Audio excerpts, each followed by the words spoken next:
कहवा शिव के मंदिरिया हो कहाँ में विराज है काली भगवती मैया हो हे हो काली भगवती मैया हो कहवा विराज महामाई से कहवा शिव के मंदिरिया हो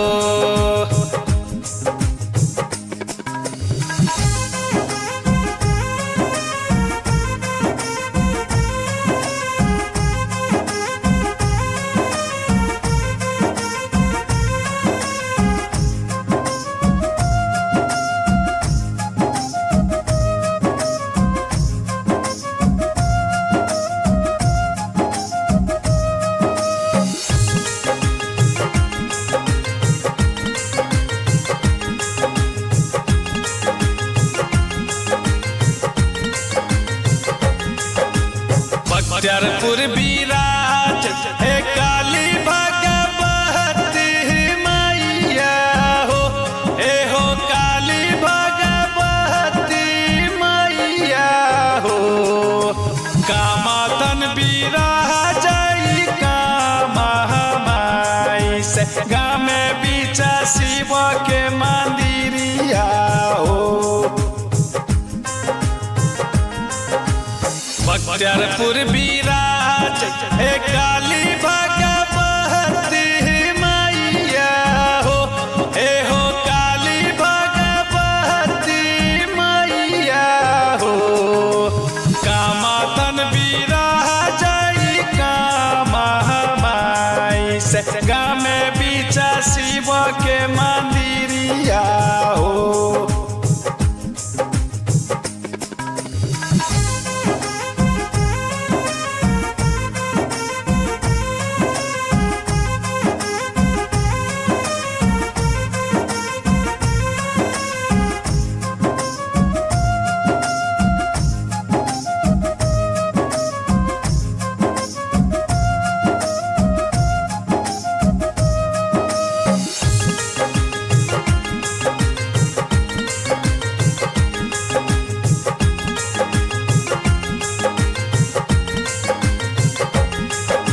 के सो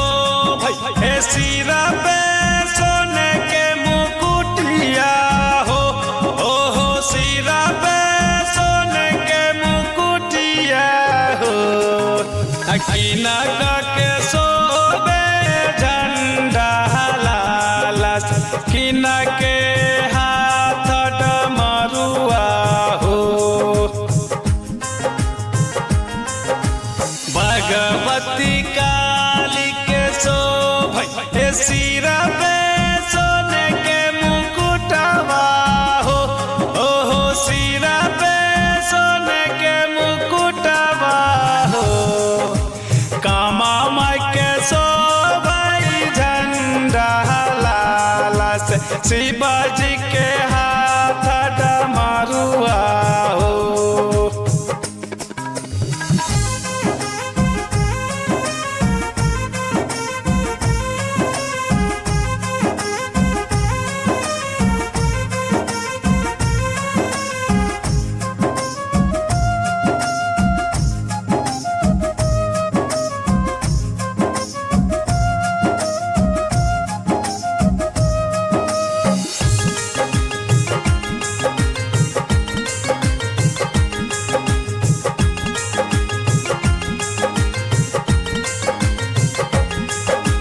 शंभू सिंह जगा माई के भजनिया हो माई के भजनिया हो राइटर पिंटू कर माई के पूजनिया हो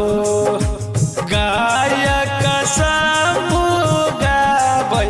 माई के भजनिया हो शंभू सिंह जगा माई के भजनिया हो माई के भजनिया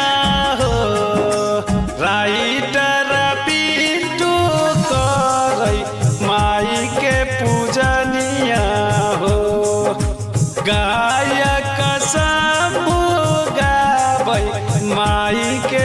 भजनिया हो। माँ गीता फिल्म्स रिकॉर्डिंग स्टूडियो, बदला रोड।